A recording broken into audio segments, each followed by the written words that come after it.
Hello students, आज हम देखेंगे क्या क्या इम्पोर्टेंट टॉपिक है for class 12 biology board exam. Let us start with chapter 2। आपका चैप्टर 2 जो है उसमें स्ट्रक्चर ऑफ एनाट्रोपस ओव्यूल आप लोग देख लीजिएगा ज़रूर। टाइप्स ऑफ पॉलिनेशन हमेशा आ सकता है, चेस्मोगेमस एंड क्रिस्टोगेमस फ्लावर के बीच में डिफरेंसेस हमेशा आते हैं। देन आपके डिफरेंट एग्जाम्पल ऑफ पॉलिनेशन पूछ सकता है, लाइक फॉर एग्जाम्पल वेल्सिनेरिया में पूछ सकता है कि कौन सा टाइप का पॉलिनेशन होता है, तो इट इज़ वाटर, है ना। Then double fertilisation, triple fertilisation को एक बार ज़रूर पढ़ लीजिएगा। पोस्ट फर्टिलाइजेशन इवेंट्स कौन कौन से हैं, ट्रू एंड फॉल्स फ्रूट कौन से होते हैं उसमें, लाइक फॉल्स फ्रूट होता है तो क्यों होता है false fruit, like example apple is false fruit. Then apomixis क्या है, रोल ऑफ टेपिटम क्या है, PEN क्या है, देन बैगिंग, इमैस्कुलेशन, एक over through like just go through it. Then chapter 3 में डेफिनेटली आपकी लेडिक सेल से रिलेटेड हमेशा क्वेश्चंस ऑब्जर्व किए हैं कि आते हैं, questions which are related to your MRO. You have to go and find out its full form. Then structures, जो मैंने आपको पहले ही बता चुके हैं कि कौन कौन से structure related diagrams आते हैं, like questions आते हैं, you have to go through it. Differences between spermatogenesis and oogenesis हमेशा आता है। menstrual cycle related एक, this is very important क्योंकि मेंस्ट्रुअल साइकिल से रिलेटेड या तो उसका डायग्राम देते हैं और उससे रिलेटेड क्वेश्चन पूछते हैं, या फिर आपको खुद बोला जाता है कि you have to find out. Then parturition, colostrum, इससे रिलेटेड कौन सा इम्यूनोग्लोबिन होता है, हार्मोन्स रिलेटेड क्वेश्चंस आते हैं। चैप्टर 4 में हमेशा प्रैक्टिकल बेस्ड क्वेश्चन पूछे जाते हैं जो कि बहुत ही इजी होते हैं, और अदरवाइज बर्थ कंट्रोल डिवाइसेस पूछे जाते हैं, फुल फॉर्म पूछे जाते हैं। चैप्टर 5 बहुत इंपॉर्टेंट है एंड इसमें हमेशा डाईहाइब्रिड क्रॉस के बारे में पूछा जा सकता है, उसके फिनोटिपिक एंड जीनोटिपिक रेशियो पूछे जा सकते हैं, incomplete dominance and complete dominance के बारे में, लिंकेज, रिकॉम्बिनेशन, जो फिगर 5.11 है उसको ज़रूर पढ़ लीजिएगा। सेक्स डिटर्मिनेशन जो रहता है उससे रिलेटेड क्वेश्चंस रहते हैं कि फीमेल में हेट्रोगेमेटी इन बर्ड्स जो ऑब्जर्व की गई है उसको, या सेक्स डिटर्मिनेशन इन हनी बीज, एंड यहाँ पे आपका कॉन्सेप्ट आ जाता है पार्थेनोजेनेसिस का। पेडिग्री एनालिसिस से रिलेटेड एक क्वेश्चन होता है जिसमें जनरली और ऑप्शन भी रहता है। Then Mendelian and chromosomal disorders जो है, जो कि NCERT में ही दिए हुए हैं, उन्हीं को आप पढ़िएगा, कहीं बाहर से ज़्यादा आप टेंशन मत लीजिएगा। जो क्रोमोसोमल डिजीज़ लाइक फिनाइलकेटोनूरिया, जो टर्नर सिंड्रोम है आपके, एंड दूसरे टाइप के जो सिंड्रोम्स दिए हुए हैं जो कि बुक में हैं, जस्ट उसी को पढ़िएगा, बाहर से पढ़ने का ज़्यादा इतना टेंशन नहीं लेना है। देन हम चैप्टर 6 को अगर देखें तो चैप्टर 6 में आपका DNA के साइलेंट फीचर्स इंपॉर्टेंट है, न्यूक्लियोसोम का स्ट्रक्चर इंपॉर्टेंट है, all experiments related to DNA वो भी इंपॉर्टेंट है, लाइक ग्रिफिथ एक्सपेरिमेंट हो गया, मेल्सन एंड स्टाल एक्सपेरिमेंट हो गया। DNA रेप्लिकेशन, उसका रेप्लिकेशन फॉर्क पढ़िएगा। ट्रांसक्रिप्शन से रिलेटेड आप टेम्पलेट एंड जो कोडिंग स्ट्रैंड है उसको एक बार पढ़िएगा, क्योंकि आपको हो सकता है कि एक coding strand they they and बोले कि इसका, या टेम्पलेट स्ट्रैंड दे दे बोले कि कोडिंग स्ट्रैंड इसका निकालो। Then exon, intron, cistron, post transcriptional modification पढ़िएगा। देन जेनेटिक कोड, इसके silent feature. Then point mutation and frameshift mutation से भी क्वेश्चन आ जाते हैं। TRNA का जो स्ट्रक्चर दिया हुआ है फिगर 6.12 एंड 6.13 उसको एक बार ज़रूर देखिएगा। लैकोपेरॉन बहुत इंपॉर्टेंट है। ह्यूमन जीनोम प्रोजेक्ट, इसके गोल्स एंड साइलेंट फीचर्स भी बहुत इंपॉर्टेंट है। DNA फिंगरप्रिंटिंग को VNTR पॉलीमॉर्फिज्म भी गो थ्रू करना है, क्योंकि ये जो मैं आपको दे रही हूँ ना, ये इन्हीं से क्वेश्चंस बनेंगे। इनके अलावा जो क्वेश्चन आएंगे हो सकता है हायर ऑर्डर थिंकिंग क्वेश्चन या 1 मार्क्स का इधर उधर से आ जाए, बाकी जितने भी क्वेश्चंस होंगे वो इन्हीं से बनने वाले हैं। देन चैप्टर 7 अगर हम लोग देखते हैं, चैप्टर 7 में मिलर्स एक्सपेरिमेंट ज़रूर पढ़ना, क्योंकि इसमें जो गैसेज इन्वॉल्व होती है उससे रिलेटेड क्वेश्चन हमेशा आता है। अडेप्टिव रेडिएशंस जो है, जो फिगर 7.5 दिया हुआ है जिसमें डार्विन्स की फिंचेस के बारे में बताया गया है, वो एक बार ज़रूर पढ़ना।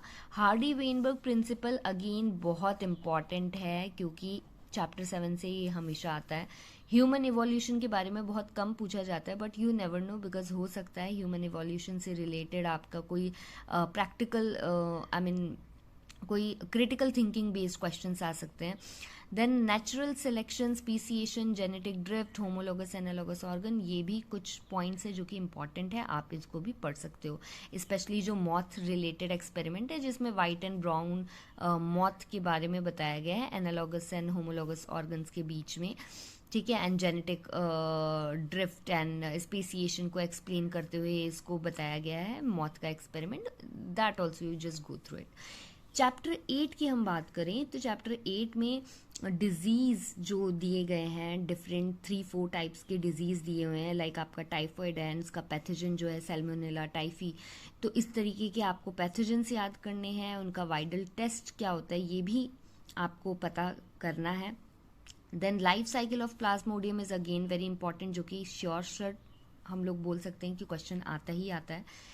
इन्नेट एंड एक्वायर्ड इम्यूनिटी क्या है, एक्टिव एंड पैसिव इम्यूनिटी क्या है, lymphoid organs, MALT, AIDS, ELISA, cancer, इनके आपको फुल फॉर्म एटलीस्ट पता कर ही लेने हैं. केमिकल स्ट्रक्चर ऑफ मॉर्फिन भी बहुत इंपॉर्टेंट है, हमेशा आ जाता है.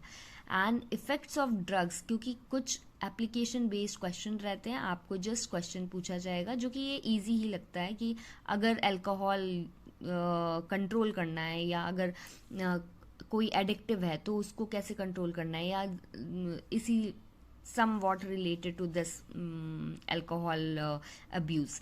Alright, coming to chapter 10, it may ask related to your antibiotics, कि एंटीबायोटिक्स क्या है या पेनिसिलिन से रिलेटेड.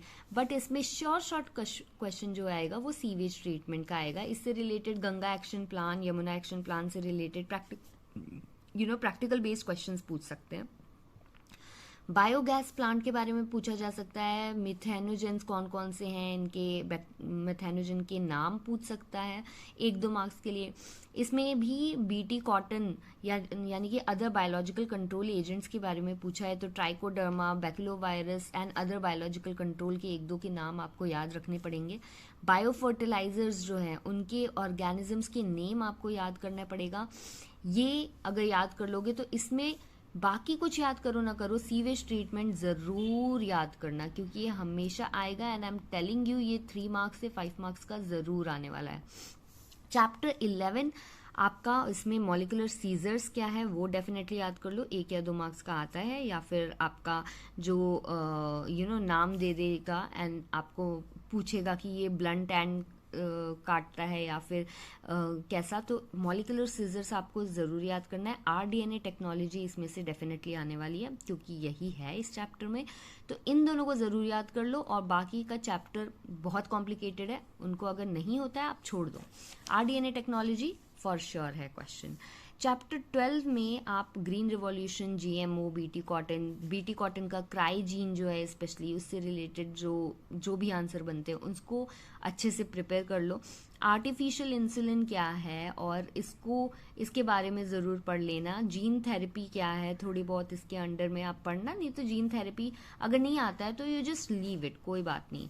चैप्टर 12 जो है वो चैप्टर 11 के कंपैरिजन में थोड़ा इजी ही है. इसमें बस आपको बायो पायरेसी क्या है, गोल्डन राइस क्या है, शॉटगन मेथड वगैरह जो कि चैप्टर 11 के ही हैं, ये उससे रिलेटेड क्वेश्चन चैप्टर 12 में भी बन सकते हैं, और इससे रिलेटेड क्वेश्चन आपको बायोटेक्नोलॉजी के पूछे जा सकते हैं. देन आप चैप्टर 13 में अगर आओगे तो उसमें फिगर 13.5 जो पॉपुलेशन डेंसिटी दी हुई है बहुत इंपॉर्टेंट है, उसको एक बार पढ़िएगा.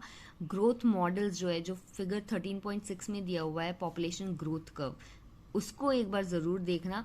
बाकी जो श्योर क्वेश्चन है वो पॉपुलेशन इंटरेक्शन है. इसमें कमेंजालिज्म एंड एमेंजालिज्म का एग्जाम्पल या इनके डिफरेंसेस हमेशा पूछे जाते हैं. पॉपुलेशन इंटरेक्शन ज़रूर आएगा, इसमें से एक क्वेश्चन तो ज़रूर आएगा, चाहे म्यूचुअलिज्म का हो चाहे कोई और क्वेश्चन हो. अब हो सकता है ऐसे भी क्वेश्चन आ जाए कि आपको एग्जाम्पल दे दे और पूछे कि कौन सी टाइप का पॉपुलेशन इंटरेक्शन है. लाइक फॉर एग्जाम्पल अगर बोल दे कि फिग ट्री और वास्प के बीच में कौन सा है population interaction, so that is mutual relationship, right?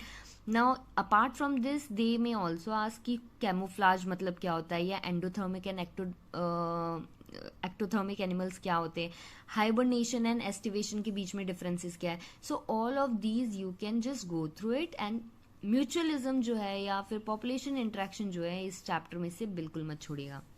Chapter 14 को अगर हम देखें उसमें food chain and food web का एक क्वेश्चन तो फॉर श्योर आ ही रहा है, ये श्योर क्वेश्चन है।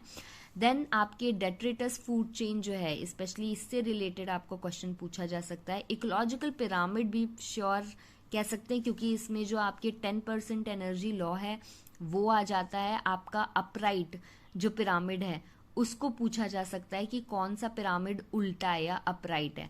एंड सक्सेशन ऑफ प्लांट्स जो है ये भी कहीं ना कहीं इंपॉर्टेंट लग रहा है क्योंकि जो आपका जेरिक सक्सेशन है तो इस तरीके से आपका हाइड्राच एंड जेरिक जो है उससे रिलेटेड उनके बीच में डिफरेंसेस 5 मार्क्स का क्वेश्चन हो सकता है और ऑप्शन में आ जाए। तो सक्सेशन ऑफ प्लांट्स, तो ये 3 जो है ये आपके बहुत ही इंपॉर्टेंट है चैप्टर 14 से। Talking about the last chapter, इसमें आपको ज़्यादा कुछ नहीं, इसमें जस्ट स्पीशीज एरिया रिलेशनशिप जो कि फिगर 15.2 में दिया है, स्पेशली जो इसका इक्वेशन दिया है log s is equal to log c plus z log a, this you have to remember. And then biodiversity, biodiversity में भी in situ conservation and ex situ conservation के बीच में डिफरेंसेस, कभी कभी हॉटस्पॉट्स के भी बारे में पूछ लिया जाता है, बट हॉटस्पॉट्स के बारे में उतना नहीं आता है जितना बायोडाइवर्सिटी के like in Situ and ex situ conservation के बारे में पूछा जाता है। तो इनको ज़रूर याद कर लेना। और ये जो इक्वेशन है डेफिनेटली इस इक्वेशन से रिलेटेड या फिगर 15.2 से रिलेटेड एक क्वेश्चन तो हमेशा आता ही है। You never know, maybe आ सकता है this time, but go through it. So this was about all the important topics. I hope you all will read it. अब हार्डली 2 दिन बचे रह गए हैं। I hope you all will go through it and you will do your best. So कैसा after study everything, just let me know कैसा रहा आपका एग्ज़ाम और किस तरीके से आपने तैयारी की, क्या यही क्वेश्चंस आए, इनसे इन पे बेस्ड क्वेश्चंस आए कि नहीं आए। Just do let me know after exam. Study well, all the best.